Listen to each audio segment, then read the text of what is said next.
তো বন্ধুরা, আজকে ছিল আমার বাবা মার ম্যারেজ অ্যানিভার্সারি। তার জন্য আমি চলে গেছিলাম মিয়ামোড়েতে একটা সুন্দর কেক নেওয়ার জন্য।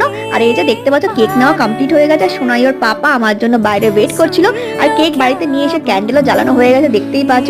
আর আমি নিয়েছি ফ্রুট কেক, বিকজ আমার বাবা মার ফ্রুট কেকটাই পছন্দ। ক্রিম জাতীয় কেক ওনাদের একদমই ভালো লাগে না। তো যাই হোক, সুন্দর করে আমরা কেক কেটে সেলিব্রেট করছি, দেখতেই পাচ্ছ। দারুণ সুন্দর একটা দিন আমার বাবা মার সাথে। সোনাই কেক কাটছে আর ও ভাবছে এটা কি হচ্ছে, কতক্ষণে আগে ও খাবে কেকটা। তো যাই হোক, ছোট্ট করে দারুণ সুন্দর করে আমরা সেলিব্রেট করলাম আজকের দিনটা।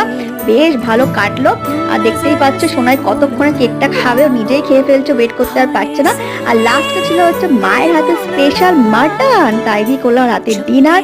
তো দেখতেই পাচ্ছ গরম গরম মাটনের ঝোল, আলু আর সাথে পরোটা। এর থেকে ভালো খাওয়ার আর কি হতে পারে। আর মাটনটা হয়েছিল জবরদস্ত, দারুণ টেস্ট। মায়ের হাতে রান্না তো এমনিই ভালো হয়। যাই হোক, আজকের দিনটা আমরা দারুণ করে সেলিব্রেট